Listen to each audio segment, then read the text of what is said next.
Bonjour, bienvenue chez Création Encre et Papier. C'est France Labrec, votre démonstratrice Stampin' Up. Aujourd'hui, on va voir comment faire ces jolies petites boîtes que j'ai nommées à soufflet parce que, en fait, vous allez voir, dans la façon que je les ai fait, celle-là, j'ai simplement mis une bande de contour pour les tenir fermées. Et quand on les ouvre, eh bien, voilà. Alors, outre le petit cadeau qui est à l'intérieur, mais vous voyez que j'appelle ça soufflet parce que justement, ça s'ouvre comme ça. Puis quand ça se referme, ça vient tout simplement comme les deux triangles du carré viennent se refermer. Pour vous démontrer un peu la différence de grandeur avant, donc on a ça ici qui est pas mal la plus petite qu'on peut faire. J'aurais pu être moins large, mais tiens, en termes de largeur, c'est 1 pouce, donc c'est vraiment pas gros. Et voici la plus grande boîte qu'on peut réaliser avec ça. Alors ça, je suis partie d'un papier 12-12 et chaque carré est 2 pouces 3/4. Puis les côtés, la même chose. Puis j'ai gardé le maximum de largeur que j'avais au centre. On la voit bien. Puis vous voyez que pour... j'ai pas fait de bande contour. En fait, c'est juste un modèle pour vous montrer. Mais on peut tout simplement le rabat ici, là. On peut juste venir le fermer comme ça dans la boîte. Alors, voici mon carton de départ. On va faire les rainures. Je vais regarder si on voit bien. Parfait. La façon la plus facile de calculer, c'est tout simplement de savoir quelle grandeur, quel format vous voulez que votre boîte ait. Alors, si je reprends ma petite boîte ici, celle-là ici, c'est 1 pouce et demi. Donc, 1 pouce et demi, je le calcule 4 fois. Puis, je me garde une petite bande pour la fermeture ici. Puis je sais que je vais avoir 1 pouce et demi sur les côtés aussi. Alors le centre, ben c'est ce qui restera au niveau de la largeur du papier que j'ai. Donc ici, j'ai pris un papier de 7 pouces parce que je vais faire mes rainures à 1 pouce et demi chacun.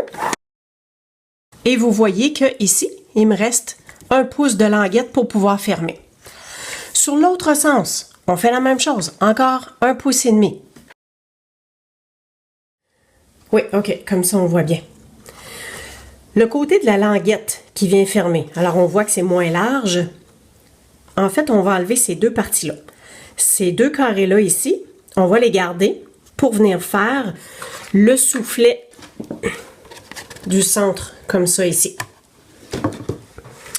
Donc, je me dis que ma languette du haut, je garde je vais enlever les deux premiers carrés. Puis, les deux avant-derniers, c'est ici que je viens faire mes rainures. On imagine qu'il faut que ça fasse un triangle ici comme ça. Donc, je viens positionner dans le centre. Je vois ici, là, mon coin. Puis, je viens mettre ma ligne de rainure qui arrive ici. Oups, je vais me descendre un petit peu dans mon papier. Je vais vous montrer ça. Alors, je vois dans la craque, là, j'espère que vous aussi, vous le voyez, que je suis vraiment en ligne. Alors, vous voyez que je viens faire ma ligne comme ça, tout simplement. Alors, je vais faire mes 4 coins.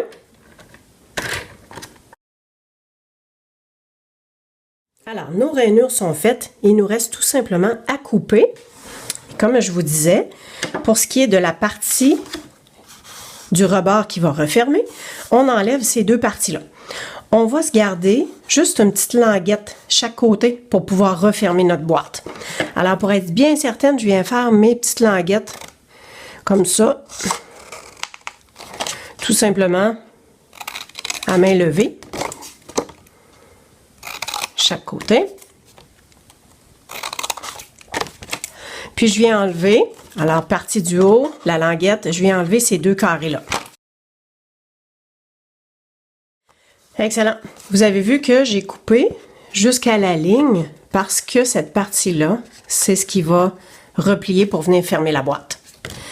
Toutes les parties de les rainures, on les plie. Puis pour nos deux bouts en angle, bien c'est assez facile. On commence un pli, puis en fait, l'autre devrait suivre comme ça. Donc, la partie du dessus est en montagne, puis on vient faire une vallée avec l'autre côté, puis automatiquement, les deux plis, chaque côté, ça se suit. Et voilà. Puis, dans la façon qu'on va fermer la boîte. On va tout simplement la fermer comme ça. Mais avant, j'ai préparé des petits papiers pour venir faire une déco sur la boîte. Donc, j'ai pris le papier à motif qui est des nouvelles couleurs In Color et je les ai ancrés tout le tour. J'en ai gardé un pour vous démontrer. Donc, c'est la couleur Figue fraîche.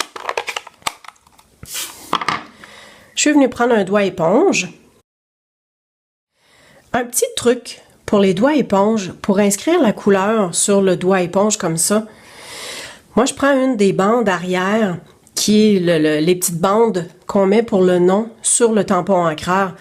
Alors, je viens prendre celui en anglais, parce que souvent, c'est comme... ça se ressemble, puis c'est facile de voir c'est lequel. Puis, je viens l'appliquer tout autour du doigt éponge comme ça. Donc, il faut bien visualiser notre boîte. Donc, ça va être fermé comme ça. Alors, ça, c'est mon rabat du dessus. Ah, puis juste avant de coller, on va venir faire les coins ronds. Alors, pour faire les coins ronds, vous vous souvenez que un des trucs que j'ai donné dans une autre vidéo, hein, c'était de prendre la planche Instant Enveloppe. Voilà. Super. Vite fait, bien fait.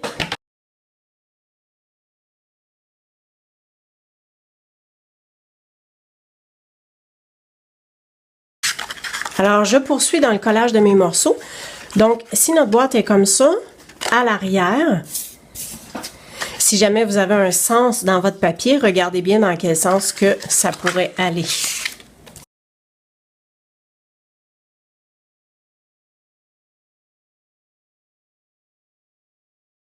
En fait, ça ici, c'était 2 morceaux. Il aurait fallu que je le coupe en 2. Alors, ben, c'est ce que je vais faire. Hein? Bon.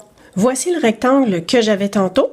Il fallait tout simplement le couper en 2 et le couper en angle pour pouvoir venir le mettre sur ma fermeture de boîte comme ça ici sur les coins.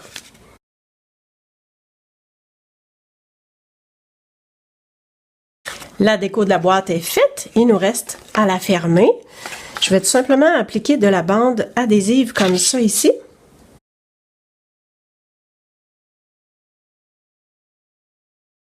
Quand on va refermer, si jamais votre bande adhésive est moins large que votre bande de papier, là, vous avez juste à couper l'excédent.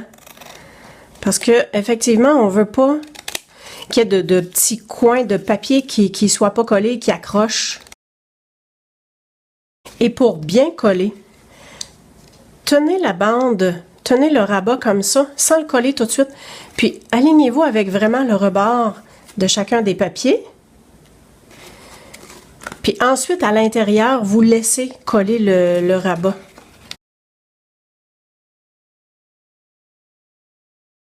Pour tenir la boîte fermée, j'ai opté pour du velcro. Alors, ça se vend au magasin 1$. Les deux sont autocollants. On place les deux ensemble. On en enlève un. Et on vient placer le bouton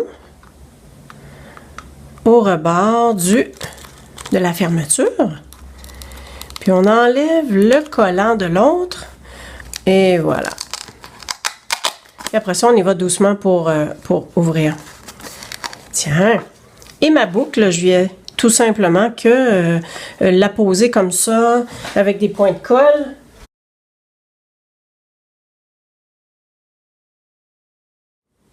Voilà le résultat des petites boîtes à soufflet. J'espère que vous avez apprécié et que vous vous amuserez bien à créer vos propres boîtes. Sur ce, merci beaucoup et à la prochaine. Au revoir.